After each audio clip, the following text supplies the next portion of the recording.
All right, welcome into another edition of Catching Up with Tommy Mac podcast right here on 1010XL's podcast platform at 1010XL.com, of course, and on the 1010XL app. Make sure you download it today. Of course, we're live on Facebook like we always are. My producer and friend, Grammage, he'll cut it up. He'll throw it out there. He'll get it all over the place. We're on YouTube, Spotify, you name it. Wherever you watch, listen to podcasts, you'll find Catching Up with Tommy Mac. You'll also find a ton of other content right out of the 1010XL family, which I love being a part of. Of course, my show brought to you by Team Tommy Mac. We've added Outback Marine Constructions. I tell you, boathouses, docks, building, repairs, whatever. They handle it all for you. Chris Lucero's bail bonds. Look, it's Tuesday. You should be out of jail by now, but if you're not, then call my friend Chris Lucero. He'll get you out quick. 904-822-2245. Truck accident law firm. Those guys, all they do is truck crashes. Graffiti Burger Bar every Thursday night, but don't forget, all throughout the week. Great place to watch games, great food, new ownership. Wait till you see what they're going to do out back. Azar Sausage Company, of course, the best sausage you've ever had. Check them out all throughout your local grocery stores. Carpet Man Flooring, my boy Chris Jackson, many of you know out there what a business he's built. Not just LVP, baby. We're talking carpet. We're talking laminate tile. Biggest selections, highest grade quality at the lowest prices. J-Dog Junk Removal, my friends, they are fantastic. They're in the waste business as well, so make sure you check them out. JDogJunkRemoval.com, veteran-owned and operated, and they take great care of the people that, look, nothing too big, nothing too small. They take it away, they refurbish it, they give it to veterans' families. That's why if you have any kind of quote-unquote junk, you send it to J-Dog Junk Removal, or they'll come up and pick it up. Of course, Meat 55. Stay tuned for more of that. I do want to give a special shout-out, Salt Air Inn and Suites. My brother's staying there for the next 5 days, so that's going to be kick-ass. Right down the road, a beautiful little boutique hotel 4 blocks from the beach. I tell you what, you cannot beat the pricing. You cannot beat the service. They take care. They got the bikes. They got the longboards, surfboards, whatever you want.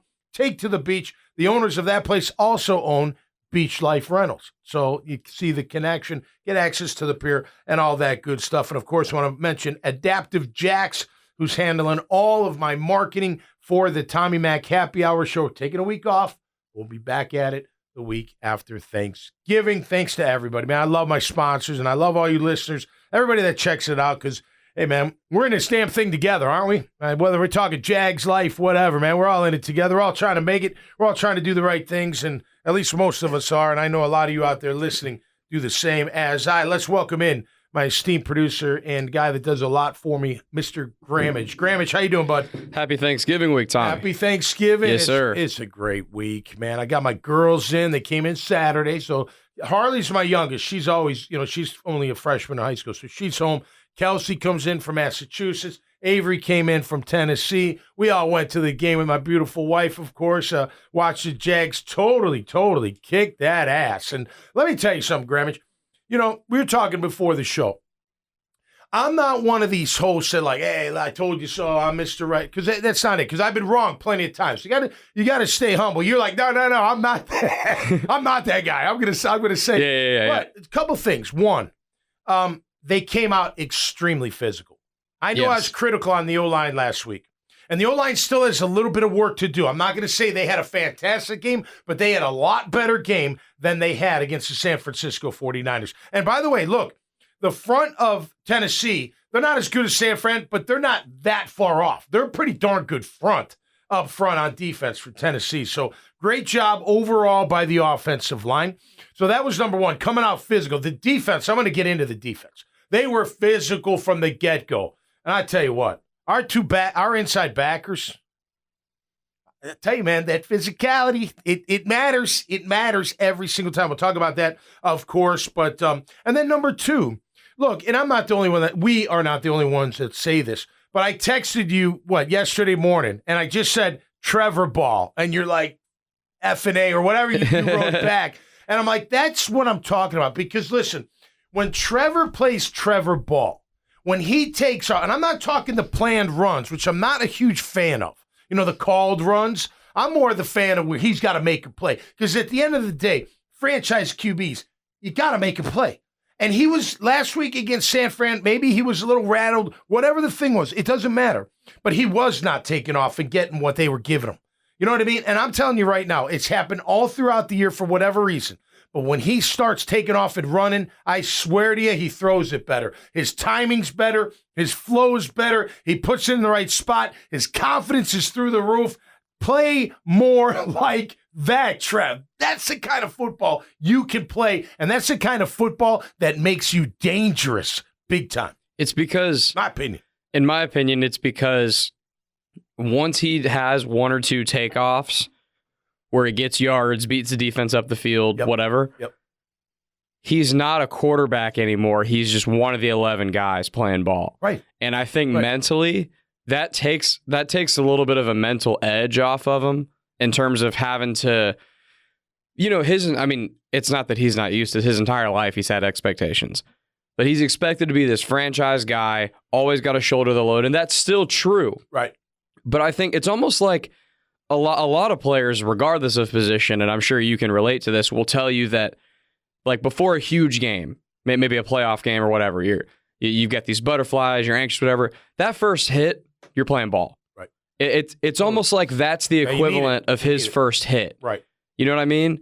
And when he doesn't get that, you kind of feel like there's maybe this half a second of reservation on whatever it is, and that throws him off. But once he gets that and plays with the confidence, pulls the trigger, understands who the hell he is, and plays like it, right, dude, he's one of the best quarterbacks in the league. And I'm telling you, a couple of throws that he made of Ridley were unbelievable throws. Unbelievable. Now, he also sailed a few too many for my liking. Now, some of that was pressure, whatever.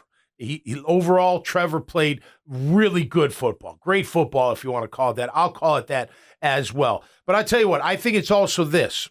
There's so much pressure for the QBs to do what?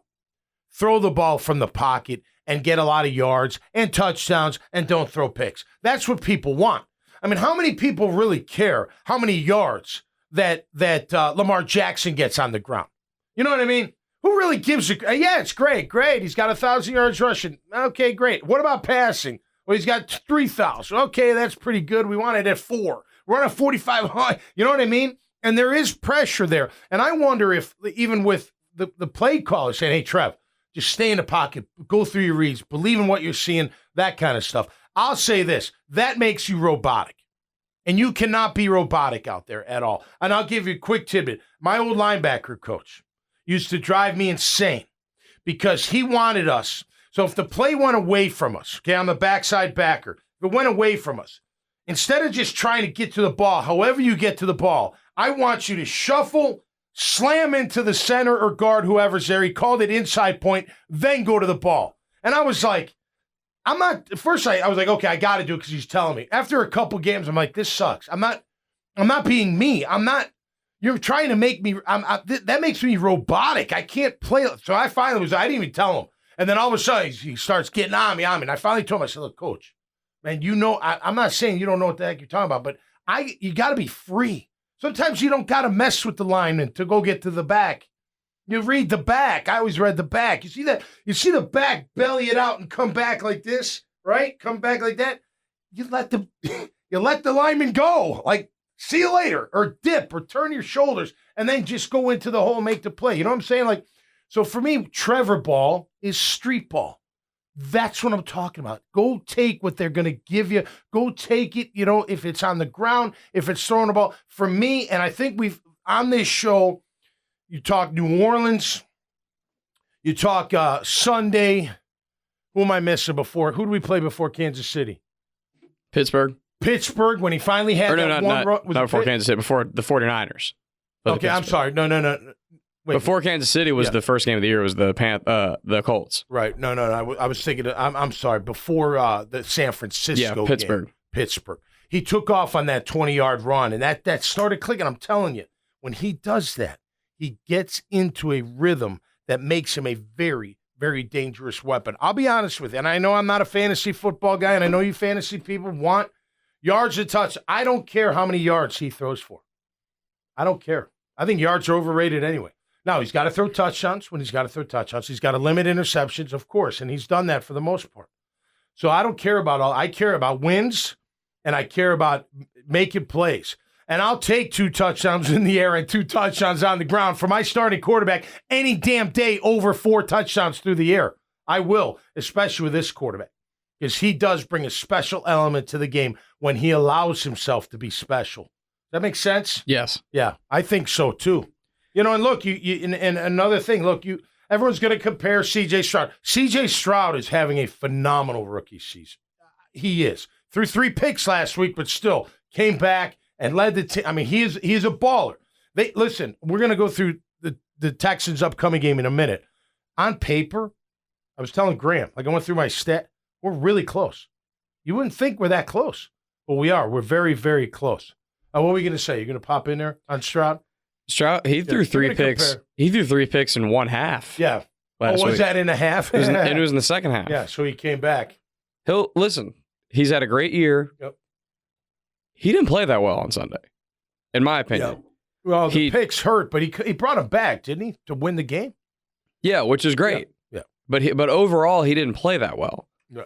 But it doesn't matter because they won, and I get that. I'm the same way. If you don't have a great game, but you rally your team to win, yeah, who cares? You rally your team to win. I'm totally agree with that. Well, I mean, look at Trevor against the Chargers last year. Right.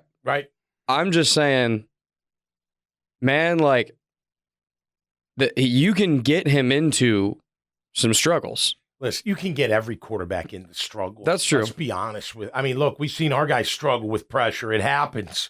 You've seen the best struggle with pressure. I mean, even Mahomes, he'll struggle with pressure. It's not fun getting pressured and getting hit and them all around your legs. And, you're worried about blowing your knee out or getting hurt or getting your face taken off. And obviously more rules this era of football. But I tell you what, I'm very impressed by the way they came out. Look, the only thing you can do when you get your ass kicked like they did against 49ers is come out the next time and just show everybody, including the 49ers, that was a fluke. We just wasn't our day. And I'm not a big fan of that, right? You got your butts beat. So what do? You got to come back tougher. You got to be tougher next time, if there is a next time, with San Fran. We'll see how that goes, of course, as Philly takes down the Chiefs last night in a very exciting ending of the game. Jags are right there. The Ravens are number 1 with 8-3. Jags is 7-3. Got Miami right there. They're gonna look. You got Houston right there. This game against Houston is for first place, and we will get into that. All right, I've got to give tremendous. I already talked about the O-line. I thought they were very, very good. There's no doubt about that. But I will tell you, our defense came to play. Our backers, Foye Oluokun and Devin Lloyd, the physicality that they brought against the run, pass, blitzing, they were great. I think Oluokun, he's vying for MVP now. He's vying for MVP, at least on that side of the ball. I know Josh Allen's there as well with 9.5 sacks. I'll also tell you this, and I love physical football. I think you always got to out-hit your opponent to win. You have best chance to win, you out-hit the opponent. That's where you start, at least in my opinion. Mike Caldwell, the defensive coordinator, called a tremendous game. I rewatched the tape yesterday morning, and I watched. Look, I go to the game, I get distracted. I'm not gonna lie. So then I got to rewatch it to really talk about it. And I'll tell you what, Mike Caldwell, the defensive coordinator of the Jacksonville Jaguars, he called a tremendous game against the Tennessee Titans. Loaded up the box, but not just loaded up the box, blitzing. Look, there are run blitzes. We all know this, right?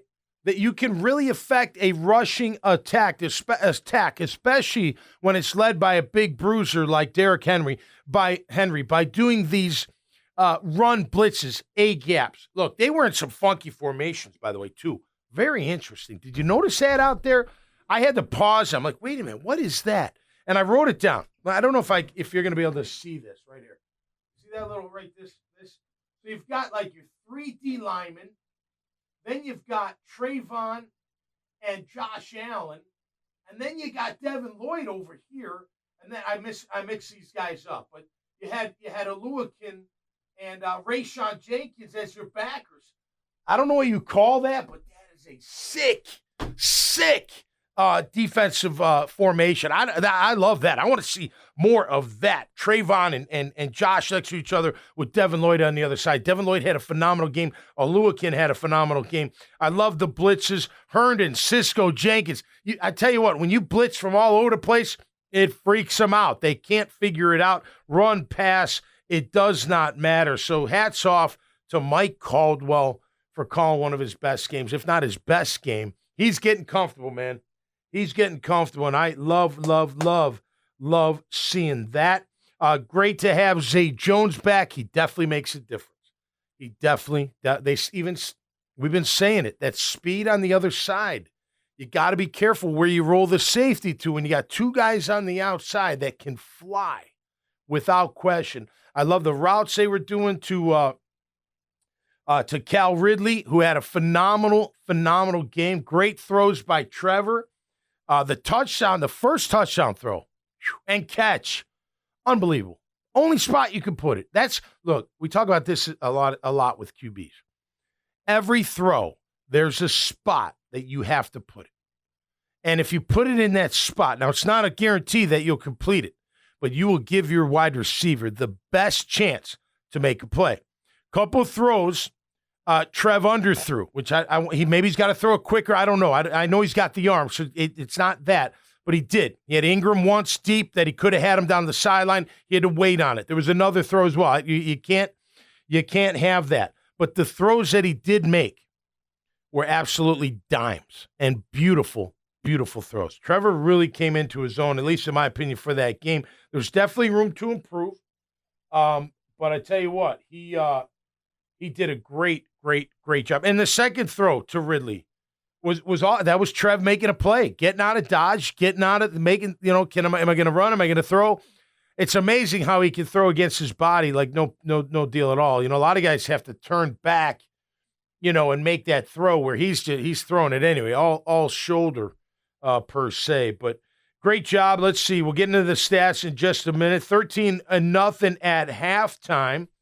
And then let's see the second. I made all these notes. Man, it was fun. It was fun. I loved watching a good ass whipping by our guys. Dearness Johnson, nice job, kid. Nice job. Tank Bigsby had a first down or two. That was good. Way to power through. I like that. Christian Kirk, Captain Kirk, had a great game in my opinion. Henry was shut down. Smell you later. Maybe next time. I already talked about Caldwell. Good tackling by the Jags D. They were great. I tell you what. You know what I love? I'll go back in time. I'll never forget Mike Peterson, who Mo P, from Gainesville, he was middle linebacker when they had Stroud and everybody. They had a great team back then, without a doubt. And Jamal Lewis, the massive running back from Cleveland, big, and ran for 2,003 yards. Right? Remember him, or was that the Ravens? Maybe Ravens and. He was with the Ravens, I think, when this happened. Anyway, screen pass, catches it, open field, bam! Mo P just smashes him and stones him right in the middle of the field. You're just like, whoa, that was incredible. Oluwakin had a hit like that on Derrick Henry, and that's special, man. That is absolutely special. The call on Chase, I rewatched that a ton. Like, what the hell was that? Come on. Look, and I agree with the announcer. I think it was Archuleta that said it. It almost was like, because when he tackled him, it looked like he went like that. But Robertson Harris, look, he's trying to make a play too. I'm not faulting him. He jumped on as well. And they called it on Chase on. It was a crappy call. You fans are great. Ref, you suck. I was doing it too. With our friends in Sanford's in their club seats. We're like, ref, you suck. Ref. It was awesome. But that was terrible. And then they lulled us to sleep with that rinkety-dink. See, desperation. It worked for him, but that's a desperation call. That's what that is. And I don't like those always, but hey, it worked for them. Got them on the board. Look, at the end of the day, we all were thinking at one time, 27-0. Could this be a shutout? How great would that be to shut them out? Nonetheless, they did not get shut out. Let's see, fourth quarter, good timing on the pass play. It was good. Bigsby, short yardage. T-Law, second rush TV. They said that was the fastest miles per hour they clocked on any of the players. Granted, as was it Gene Fournette or somebody was talking about, he was being chased by Justin Simmons. I may run a little bit faster too if that was the case. But yes, that was a great second rush TD. And yeah, okay. So the Titans went down and scored. I think we let them back in a little bit, but whatever. The game was in hand. We've run away with it, 34-14. Look, that was a much-needed win. We all know it. And I feel very confident going to Houston because of that win. I don't know how confident I'd feel if there wasn't a victory there. And now that we really beat Tennessee in the way that we did in that kind of fashion, now I do feel really good. But listen, Houston, this is going to be – first of all, this is going to be a great thing for the Jacksonville Jaguars because there's nothing better. I love playing at home, don't get me wrong.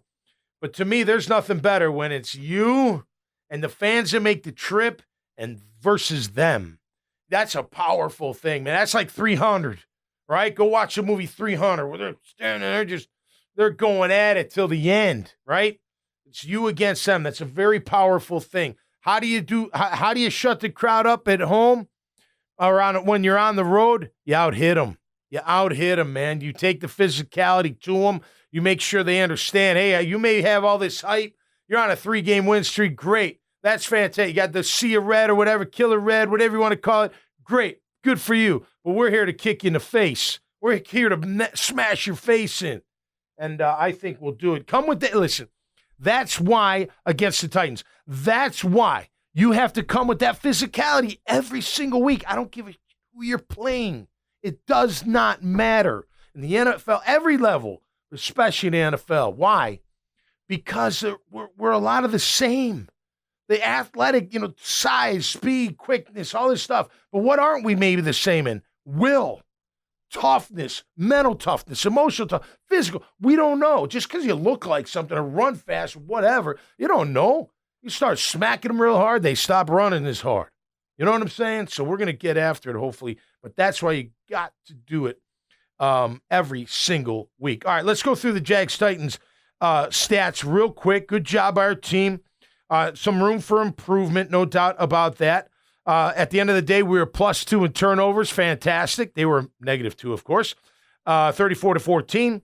Yards per carry, not good for our Jags, 3.6. ETN at 3.7, Tank 2.3, Dearness Johnson 2.9. Now, it seemed like even though those are low, we did get some good runs at times. So, look, I'm not totally bagging on the run offense, but it's got to be better, in my opinion. Houston's pretty good against the run. Yards per carry, Titans were at 3.8. We did a great job there. Yards per attempt, 8.2 for Trevor at 73, 9.3 for Levis. I'm sure that bomb helped. 4 for 12 on third down for the Jags offense. Not good, 25%. No, 33%, dummy. That's 1 out of 3. 2 out of 7 for the Titans. Great job by our defense. Great job getting off the field on third down. We were 3 for 4 on fourth down. Congrats, offense. They were 1 for 1. 2 sacks. 5 QB hits on Trev. 1 sack, 2 QB hits on Levis. No picks for either side. Those stats brought to you by Team Tommy Mac. I love every single one of you, and I think the graphics here somewhere. So Team Tommy Mac. I got a new one for you. I got to send to you. Got Outback Marine and Construction to add. Okay, yes, sir. Friend? Appreciate you big time. All right, so that was a great victory, much-needed victory in my opinion. We answered the bell, and to me, that part of the psyche is huge because now we carry that to what? On the road against a very big game. Jags at Texans. This is for first place in the division. I was telling Graham before the show, both teams 4-1 last 5. Both teams 6-2 the last 8. Texans are 4-1 at home. We're 4-0 on the road. I mean, this matchup is, I don't know, pretty awesome to me on paper now. Keep in mind, it's paper. Now, I always look at points for and points against. How many you scored? How many you let up? How about this for being close? Points for, how many we scored? Jags are 230 points on the year. They're at 238. 8-point different. Points against, how much will we let up? Jags are at 204. They're at 208. I mean, this is a close match. It's cool. It's going to be great. You know why? Because when we go in there and whoop their ass, it's going to feel even better to be 8-3. Because now you have, look, this is a great thing about the NFL. Going into the year, what'd you think about Houston? New coach, new QB. I don't know. They're going to struggle. Doormat of the division. Worried about it. Guess what? They're a pretty darn good team. Who was the team we were most worried about? It was Tennessee. Tennessee, and they're not a very good team. They're 3-7, which we don't. A lot more football left to be played, but still, that's a great thing about the National Football League because you just don't know. You know what I mean? You don't. And by the way, a one win or loss doesn't define you. A streak of wins or losses doesn't define you totally. But at the end of the year, your record defines you. And that's the message Doug's got to be given to his team after they lose to San Fran. Hey, this doesn't define us. At the end of the year, we'll look back and we'll be defined by the record we have. And that's all that matters. And every good team ever talks about this. Mahomes talks about this all the time. Brady used to always talk about this. The best players that win the most games, win the most playoff games, win the most Super Bowls always say this, and it's always true. Yep. The best teams get to about late December, early January, and that's when they start playing their best ball. Yep. Heading into the playoffs. Yep. But what makes a great team, what does that mean if that's when they're starting to play their best ball? That means that at some point in the year, they probably weren't playing their best ball, and they probably hit lulls and struggled a little bit at some point in the season, right? Yep. The best teams still win a lot of those games if they don't play super well. Right. They find a way to win. And the Jags have had a lot of games where I didn't feel, especially offensively, where I didn't feel they played all that great, and they still won the game. Right. There's been maybe 4 to 5 games that have been clunky that they haven't played great, and they're 7-3. Even last week at 34, you left some meat on the bone. The play right before half. I know, but that's 4 right there. You hit a few more, you may be getting another 10 points. You know what I mean? So that the upside. Look, they've scored 30 plus 3 times. And each time you're like, there's room for improvement. Now, this last time was the best they've looked, right? Most rhythm. Offensive line did a good job overall. Kept Trevor clean. He made plays, yada, yada, yada. But I was going to say this about Kelsey. He's starting to bother me. Travis? Yeah, I saw the pregame. He gets up on the stage, Did you see that? I don't think so. All 5 of them, Monday Night Countdown, they're there. And he comes up, they're warming up. He's not even in pads. I think he's in his pants and a long sleeve shirt. He grabs the mic. Maybe they asked him to do it. I don't know. Like, what are you? You auditioning for something? You know what I mean? And now he's talking about retiring. I don't know. Maybe it is. Maybe it's, hey, I can do that. Let me jump in there and I don't know. Look, he's still a great player. I'm sure he's focused, but it's almost like, look, I gave Russell Wilson a bunch of grief last year for thinking the brand's more important than the play. He's turned it around. That guy's having a phenomenal year. By the way, he went 10-3 in the NFL picks this week. Nice. I did, and I had Denver beat Minnesota. What a game that was. Great game. Great game. And you see with Russell this year, way less stuff. Yeah. Way less outside non-football stuff. And their defense is playing. Look, we'll see what happens with them. They may be one of those teams that keeps going. We'll see. But I'll tell you what, Kelsey, I don't know. He's reminding me of Russ with Sierra. You know what I'm saying? Keep it together, young man. He's still a great player, no doubt about that. But good to see them lose last night and Philly taking it to them.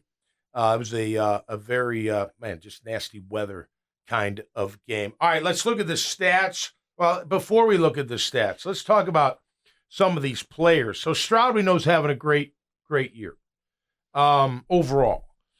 He's got some weapons, Grammage. Nico Collins can stretch and is a very reliable pass catcher. He's got 4 TDs. Tank Dell, he really stretches. Tank Dell's unbelievable. He's a flying machine. He's got 6 touchdowns. You got Noah Brown from the Cowboys a year ago, right? Was he the one that the ball bounced off his hands and went into Rayshon Jenkins for the win? So he's there. He's only got 1 touchdown. Robert Woods is there. He's only got 1 touchdown, so not that much. Bobby Trees. Mechie's there, too. John Mechie is there. They got some weapons. Dalton Schultz has 5 touchdowns from the tight end position. Look, their running backs, Devin Singletary, he's a one. He's averaging 4.1 yards a carry. Damian Pierce is questionable. We remember him from last year. We couldn't get him down. That was a pain in the ass, if we remember that. Let's see. They're off. I tell you what, I don't know their center, Michael Dieter, but I do know Laramie Tunsil, one of the best left tackles in the game. George Fant is a good right tackle. And their guards, Titus Howard and Shaq Mason. Remember Shaq from New England Patriot days. Those are big, bruising guards. So, look, this is going to be an interesting one. On defense, John Greenwood, 7 sacks, 11 tackles for loss. That's being He's a Gator. Oh, is he really? John Grenard, yes, sir. Grenard, okay, thank you. Grenard. Yeah, man, I didn't know who he was, but I know who Sheldon Rankins is. He's got 4 sacks. Will Anderson's got 3, the rookie. I love their safety, Jalen Petrie, man. That guy he's a baller. Petrie's really good. Yeah, he's a ball player. I like him a lot. Derek Stingley, of course.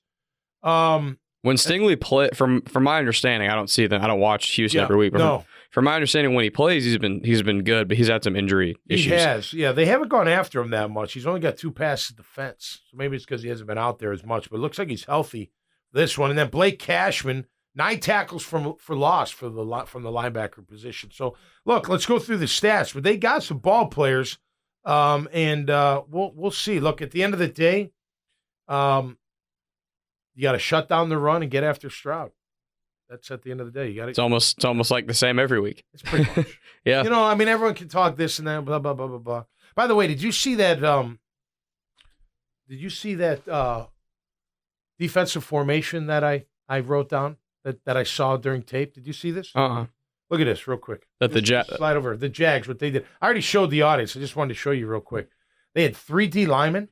Then they had Trayvon and Josh, and then Devin on the other side. So it's 6 up on the line. Look at all these pass rushers, and then they had Aluakin and Jenkins.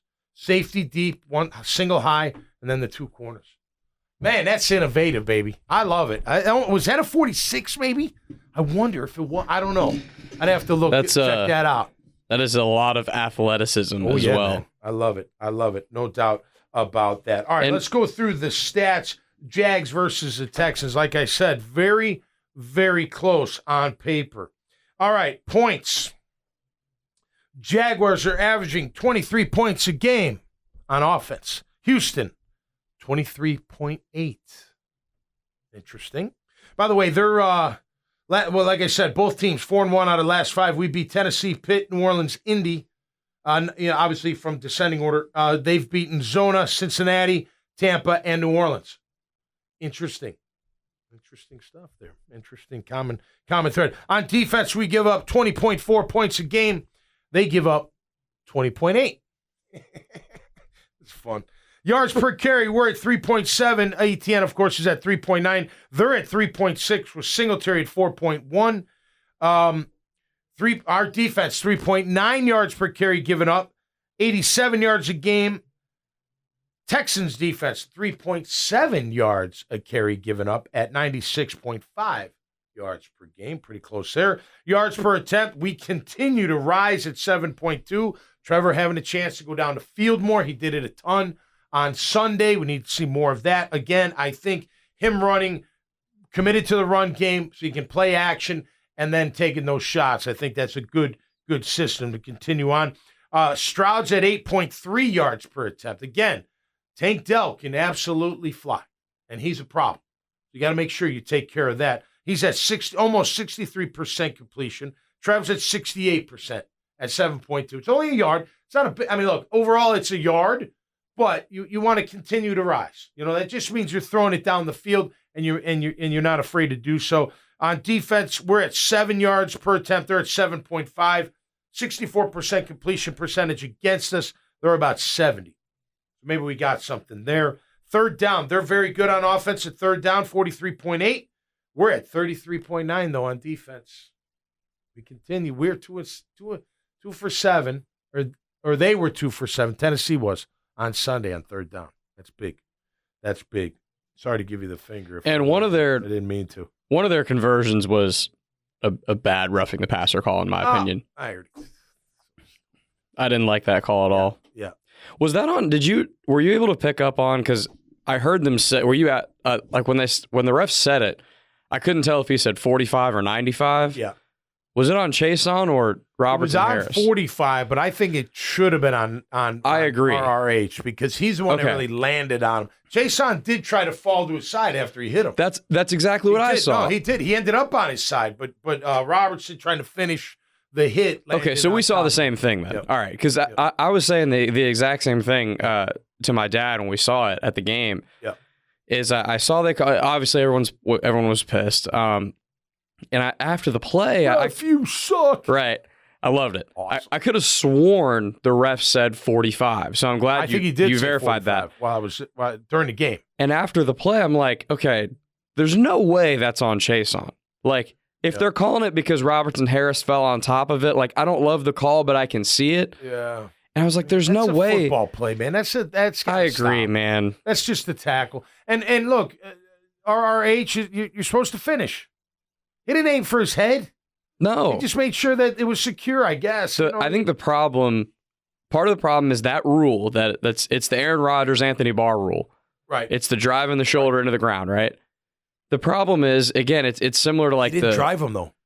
Correct. He didn't drive him. And it's similar to kind of the targeting thing in college, and you and I have talked about this before. Like, a dirty hit when you see it, but that rule opens itself up to subjectivity. Yep. Anyone watching the game can tell that Robertson Harris is not driving him into the ground with his body weight, but it's hard to like clearly define that. Yep. You know, so you end up with BS calls like that, which sucks. Did you see where Josh Jacobs from the Raiders got fined 20-something grand for lowering his head in the hole? Did you see No, that? I didn't. Yeah, I forget who they were playing. I think it was a week ago. Was that Miami? No, they just played Miami, didn't they? Whoever they played a week ago. And he's just running a little I don't want to call it dive or veer, but a little step and then straight down right off tackle. The safety comes flying in, and he lowered his head. And here's the thing that it's getting to, and I don't want to get off on a tangent, but you almost can't even hit high. You almost can't even hit him in the chest and up. You can't hit him in the shoulders. Maybe on the side, if you get him on the side going that way, you can, but not front. You can't. And then here's the thing. You're going to have even more leg injuries. You don't want that either. I've had ACL suck. There's nothing worse than getting hurt. I don't know. I know as players, we would take the head injury over the leg injury. I remember James Coleman used to always say that. Yeah. Maybe not now. We'd be like, nah, we probably ought to take the leg. You know what I mean? But while you're playing, look, I'll be honest with you. Back then, you tell me my brain could be mush in 25 years. I've been like, so what? That's 25 years from now. I'm living in the moment. I don't care. You know what I mean? When you look back, you might care a little bit more. My brain's not mush, clearly, but you know what I'm saying. But, these lower extremity injuries, right? We just saw, look at Andrews. That was a tackle. Now, they want to say that it was one of those, you drop back down, type, what do they call those? The hip drop. The hip drop. That's a tackle, man. It's a tackle. It's a tackle. I don't know what you're going to do there. I just don't know. Like, should he not tackle him? Here's the issue. The issue is with all of the rule changes to avoid certain injuries, particularly the NFL doing it to protect quarterbacks, which I understand. Quarterbacks are what writes the checks for everybody. I get it. Yep. But the problem is it's created this culture where anytime someone gets hurt, that tackle's got to be outlawed somehow. Right. It's football. Right. People get hurt.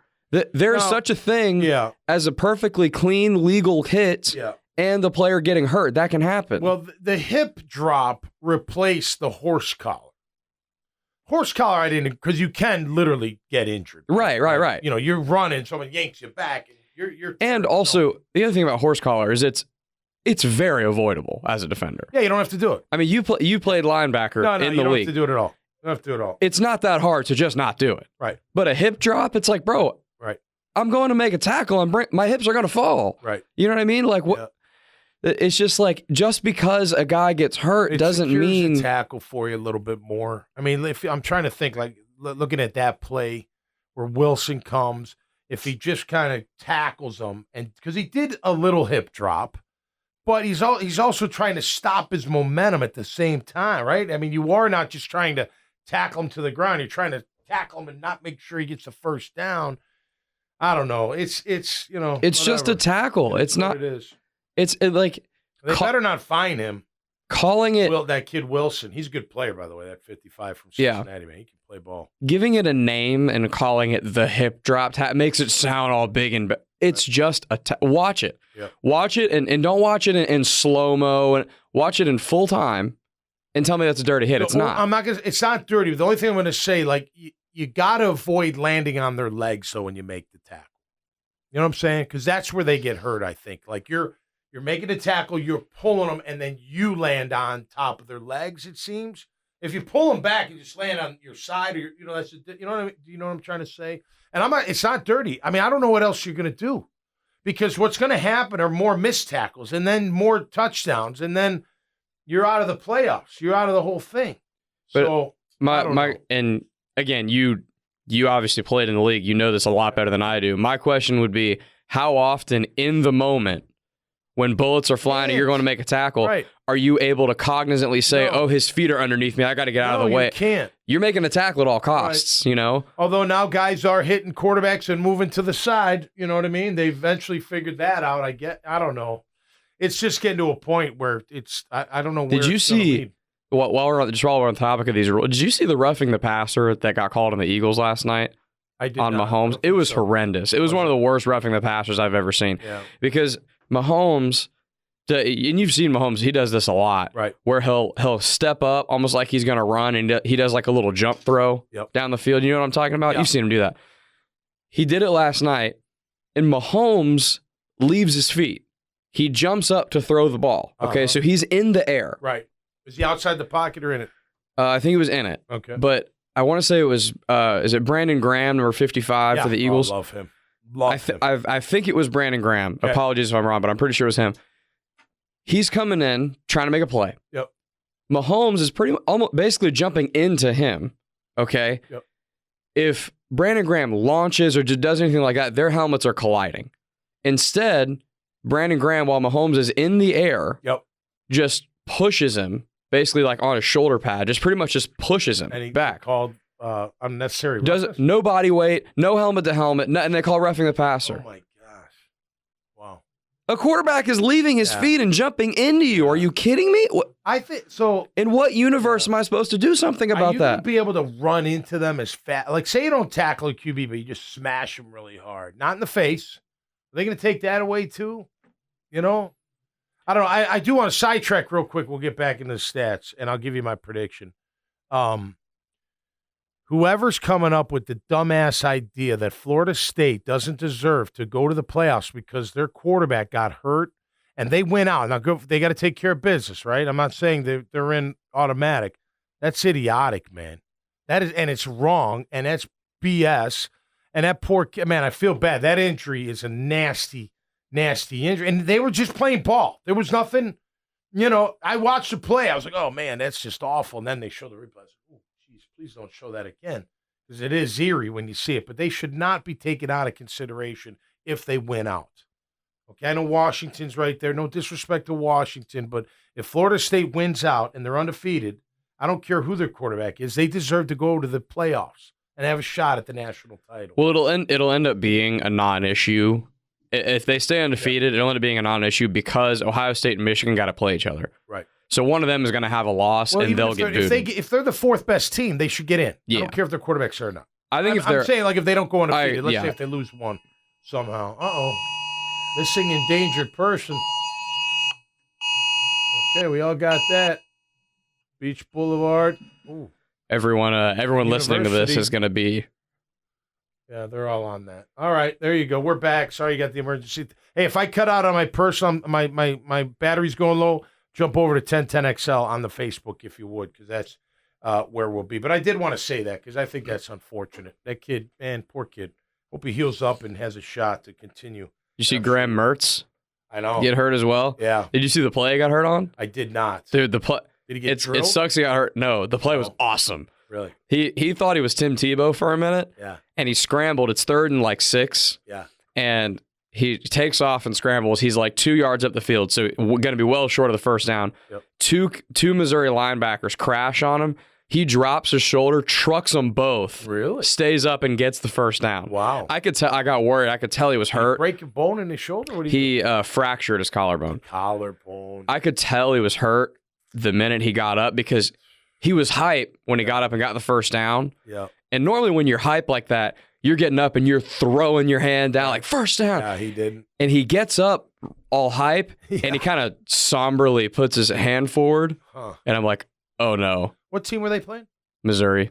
They must not make tough linebackers up there. I don't know, but good job. I am getting the first. Too bad Devastating loss at the end of the game, but beside the point. Too bad he got hurt. A lot of injury. Look, the injuries are unbelievable. College, pro, it's unbelievable. Think all the great players that are out of the NFL right now because of injury. Right? And it happens every year. It happens every year. And it's happened every year ever that we've played football. That doesn't mean that we have some epidemic of dirty hits. Right. You know what I'm saying? Like, there are dirty hits, and we all know them when we see them. Yep.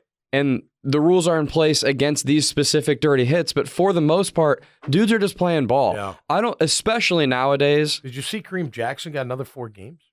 No, I didn't. And he didn't even lead with his head, and he hit him in the chest, shoulder to chest. Still, it's unbelievable. I just think if you put every defensive player on a lie detector test, and you said, do you ever intentionally try to hurt people? Right. They would all say no, and they'd all pass for the most part. Absolutely not. Have there been dirty players? Sure. Of course. But this idea that all these defensive players are out here trying to hurt people isn't true. No. I mean, look, at the end of the day, you're trying to be the hardest hitter out there, and if that means the guy gets hit and gets out of the game because you hit him so hard, well, too bad.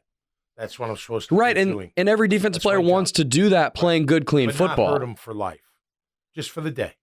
I always say that. I make a joke about it, but it's true. I want to ruin their day, not their career. And you want to do it. You want to do it playing good, clean football. Definitely.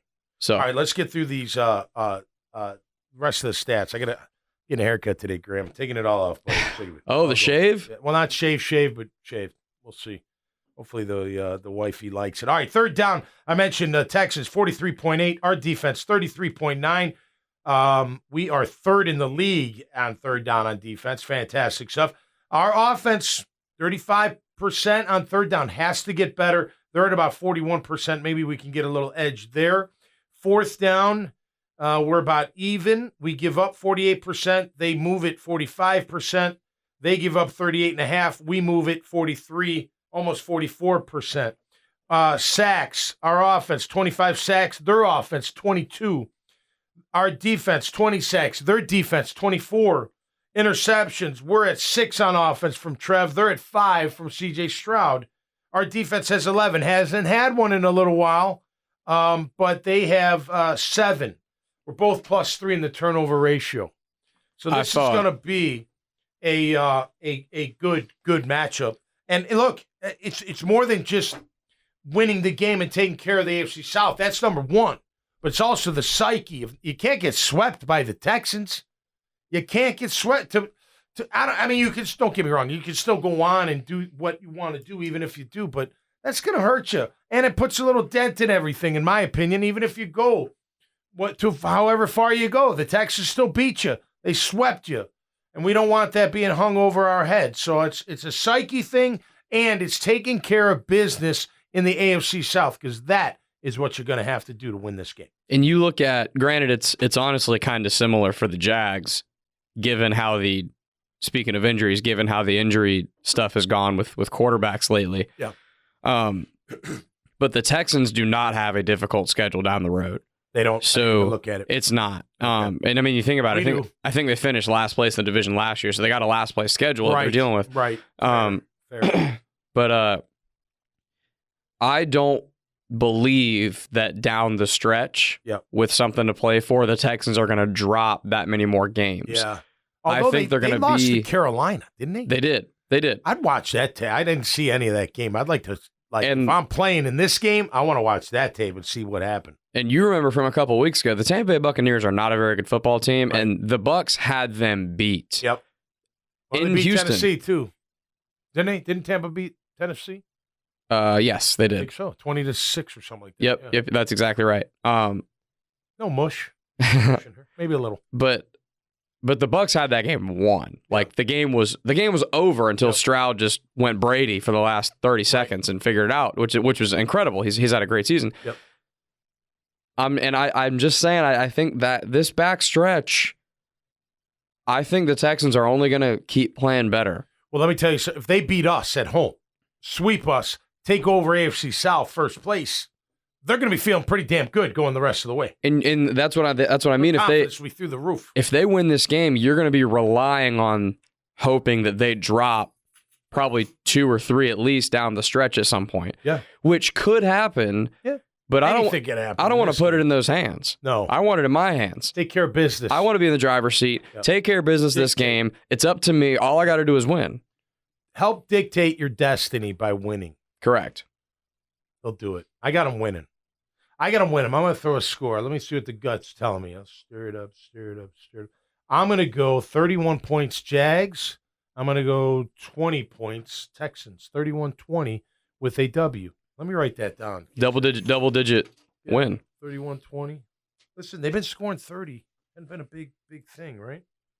31-20. Jags win. I'm actually taking my picks. 31-20. All right. There we go. Can I buy 30-23? 30-23. So pretty similar. Yeah. That's cool, Grammage. We're a good team. All right. First and foremost, I want to thank everybody for all the awesome support on this show, Catching Up with Tommy Mac, on the new show, Tommy Mac's Happy Hour, on the Horse's Mouth. I'm wearing Tommy Mac's today because we're not filming this week. I just want to thank everybody for the support. It's fantastic. I love doing it. I absolutely love doing it. Talking ball, talking life, talking business, whatever it is. Love doing that. Want to thank all the sponsors. You guys are fantastic. All you businesses out there that rely on me to help grow your business here locally and throughout our market and beyond. I thank you for that because I take that very seriously, and I love representing every single one of Team Tommy Mac and the Tommy Mac Happy Hour show. I want to wish every single one of you out there, including the sponsors and their families and your families, a very happy Thanksgiving, because Thanksgiving to me is one of the best times of the year. It's really, look, I'm thankful every day. I give thanks and praise to our good Lord every day for everything that is good in my life because it comes from him, and that's my belief. But I'm thankful for everything in my life. And Thanksgiving's just a good time to sit back and be like, yeah, man, I am very thankful. I don't have profession. I'm not everywhere where I need to be.